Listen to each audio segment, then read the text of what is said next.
My name is Chamberlin, and today I'll be demonstrating how to make chocolate chip cookies. One thing I do differently than most people is I hand mix instead of using a mixer, which means you have to mix your ingredients in a little different order than is called for in the recipe. Our first step is to preheat the oven to 375, and then we'll want to start with the butter. You'll want to make sure it's been sitting out for a while so it's nice and soft. I wouldn't recommend heating it up in the microwave before you start. Takes 2 sticks of butter, and then our next ingredient will be the eggs. You'll want to use 2 large eggs. According to the Food Network, if you do not have any eggs, you can use a 1/4 cup of mashed bananas per egg as a substitute. You might get a slight banana flavor, but it shouldn't be too strong. So you want to mix the eggs and the butter up as best you can. Mash up the butter a little bit. And the next ingredient we'll be adding is the granulated sugar, which you'll need 3/4 of a cup of. It's delicious. Our next ingredient will be the brown sugar, which you also need 3/4 of a cup of. According to a New York Times article in 2007, they did a comparison between the differences of granulated sugar and brown sugar. There is no nutritional difference. The only difference is brown sugar has molasses added to it. So if you're out of white sugar, you can use the same amount of brown sugar and it will come out relatively the same, maybe a little bit of a sweeter flavor. Next, we'll want to mix in the vanilla.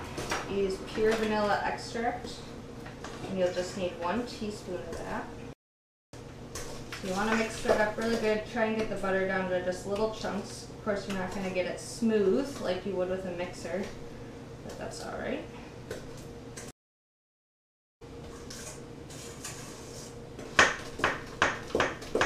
For your baking sheets, you do not need to grease them, or you can put parchment paper down if you prefer so that they aren't so sticky.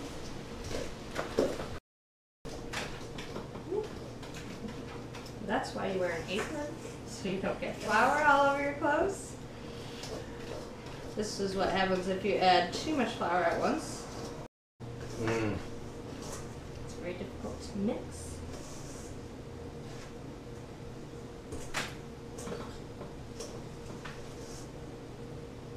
Once you get your flour all mixed in and your butter all mashed up. Well, there goes my favorite spoon. Let me get another one for you.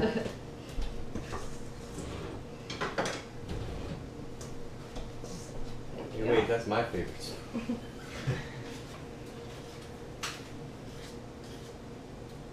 So now that you have all the flour added, you should be getting a consistency that looks like cookie dough.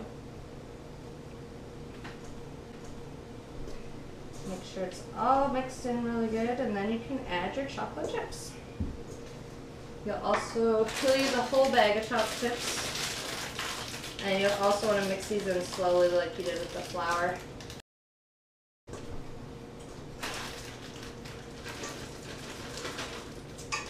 So once you get all your chocolate chips mixed in, you'll be ready to put them in the oven.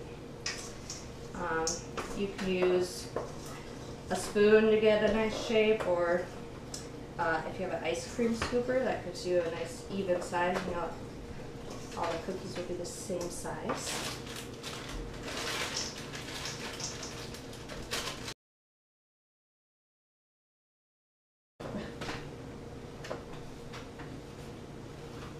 You don't want to make your balls too big, otherwise they'll spread out too much. I can only fit about 4 on this pan, about this size.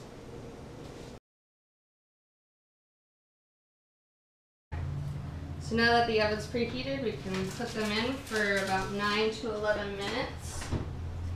Your first batch will always take a little bit longer, but after that they'll be about 5 to 6 minutes and your batch will be ready.